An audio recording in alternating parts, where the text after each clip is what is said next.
My cheating girlfriend thought I'm stupid, but I made a tricky plan, Part 1. Hi there, welcome to Reddit Goat channel. Today we are going to have another unbelievable cheating story. But before we get started, please hit the subscribe button and click the notification bell so that you won't miss any of our daily cheating stories. My wife Rachel and I grew up in a largish town of close to 30,000 people. We knew each other at an early age, roughly 6 or 7, can't specifically remember. We were so close and practically inseparable. At 16, we started dating each other. When we turned 18, we moved away for work in a city just a few hours' drive away. By 20, we were married and had bought our first house. At 22, we discovered that she was pregnant with a boy. Then disaster struck. About 5 weeks before she was due to go on maternity leave, a large shelving unit collapsed and crushed her. I was told that both her and our child were killed instantly. 2 of her colleagues had also been injured in the accident, one left paralyzed, the other losing his leg after it had to be amputated. The company she was working for had, in a cost-cutting measure, decided to continue using old shelving that had been written off as unsafe instead of replacing it. I still haven't quite forgiven those executives and management personnel that made that decision, because they cut short the love of my life as well as killing our unborn child. It wasn't long after I was told I had a choice on how to proceed with what her company called compensation, but I called it blood money. They wanted to settle out of court to avoid a lawsuit. I, on the other hand, was out for their blood. Just to clarify here, this is not revenge, this is still a backstory. Fortunately, due to the coverage that it got, and involving several politicians, the case was settled quickly in court, roughly 3 years, in which the payout for all parties was close to 10 times the amount that they had initially offered. A lot of fines were given to them for breaches on work, health and safety, executives were sacked, others were jailed, etc. A story for another time maybe, when I feel comfortable sharing. At this time, I was still working my job in telecommunications. My mother, bless her soul, had moved in while all this was happening to help me. I think I would have fallen apart if she hadn't been as involved as she was. It was around this time, I was offered a promotion, but it involved a lot of travel around the state. I made a request to have an office in my hometown's branch, as I wanted to not only take care of businesses in the state, but also in my hometown as there was no business representative located there, to which they agreed. After a few months, we settled into a routine of 1 to 2 weeks in the city office, 1 week in my hometown and 1 to 2 weeks visiting the rest of the state. After a year, I decided to buy a house in my hometown, so I wasn't having to stay at my parents' place every week, or so that I was home and that I could come and go as I pleased. This is important for later in the story. It is about 4 years later that our story begins. Sorry if the backstory was a bit long. I had just returned from one of my trips on Friday, and was checking in some stuff at my office when Harry, the branch's managing director, walked in. We had grown up together also, but had gone to different schools, but since coming back had developed a very close friendship. He asked how things were, and then asked me if I wanted to come to a house party that he was having that evening. Short notice and all, but I said yes. I felt like a few drinks with friends were in order. It was there that Harry introduced me to Catherine. She was a new hire at the branch where my hometown's office was located and was getting to know everyone, being new in town. We hit it off immediately. As much of a cliché as it sounds, it was almost as if Rachel was in front of me, instead of Catherine. I won't bore you too much with the details, but after 2 years of dating, we decided to take the next step and she moved into my hometown. Everything up to this point had been going really well.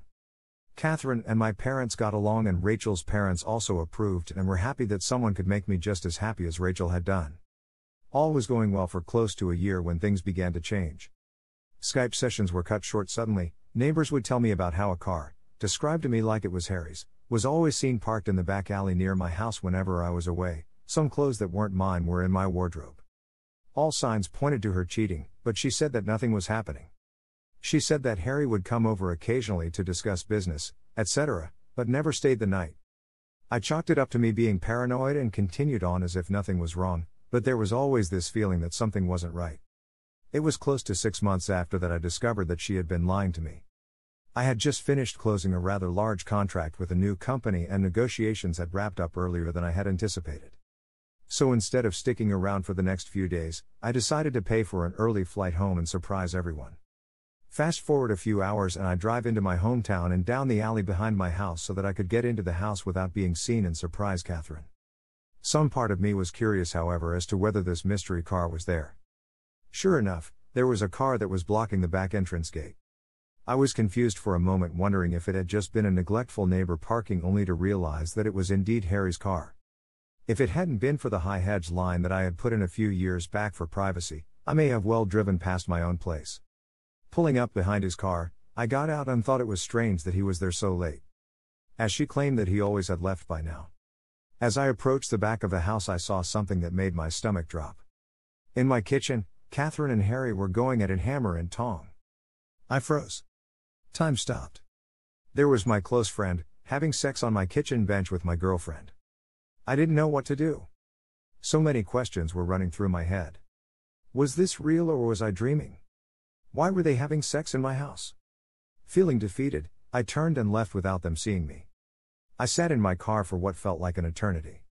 I was crying hard. But the sadness quickly turned into anger. The same kind of anger I felt towards those that were responsible for Rachel's death. I wanted to hurt them badly. As a pacifist, I don't believe in violence. It was then I knew I was going to punish them and destroy their lives. And what better time to start than now? I moved my car back up the alley, far enough away from my driveway that I could still see Harry's car, and then walked back to the gate where I could see into the house, and called her phone. They were still going for it when it rang. They both looked at the caller ID and did a double take when my name came up. I could see that she was considering answering it, and they let it ring out. After a few moments they were back into it again, and I dialed once again. This time she answered. As she was answering, I hung up and made my way back to my car. As soon as I did, she called me back. She asked why I was calling as late as I was, and I told her that I was about 10 minutes from home and didn't want to scare her coming in. She, obviously, was shocked and acted happy that I was coming, and the call ended very quickly after she said she was going to get up and get changed into something. I said bye and hung up. A few moments later, Harry came peeling through the gate and, still half naked, jumped into his car and took off like a bat out of hell. I smiled a little, knowing the fear that both of them would be feeling from being so close to being caught. I waited a few moments before turning my car into the same place Harry had been moments earlier. The night was fairly uneventful afterwards, and it wasn't until after she was asleep that I got up and went to my office down the hall. I couldn't sleep. I needed to plan. And I did. My mother always taught me to be a pacifist and to allow cosmic karma to take its course. But on this occasion, I decided that karma could use a helping hand. I decided to punish them separately but destroy both of them. I knew that Harry had a drug habit. Nothing major, but he kept it very private. I only knew about it accidentally after seeing some coke and we'd left out in his place, but pretended I hadn't seen it when he had made attempts to cover it up. I began calling some of my more unsavory clientele and made a few discreet inquiries into obtaining some samples that they were willing to part with. A few days later, I had a decent enough stash for my plan to work. About a month later, I had friends, including Harry, around for a barbecue night. After making sure that I sufficiently liquored up Harry, I told him to stay the night and sleep it off. In the early hours of that morning, I took the drugs, and an assortment of my personal belongings, and placed them at various places around his car, with the biggest stash in his tire well. Confident that he wouldn't find them over the few months as the rest of my plan took effect, I locked the car up and went inside to sleep. I also placed some more drugs and personal items in his house after driving him home because he was still too drunk to drive. A few days later, I staged a break-in by smashing the back pane of my back door into my kitchen and leaving it open before heading back to the city for a flight. I had several messages the moment I landed. One from my clearly panicked mom, who had found the back door smashed open and had called the police, one from Catherine in tears, and one from the local police asking me to call. After returning all the calls, I informed the police I was away on business, and that I would be back the following week to talk with them. There are more to come. Find out the update of this story, check our channel or the description.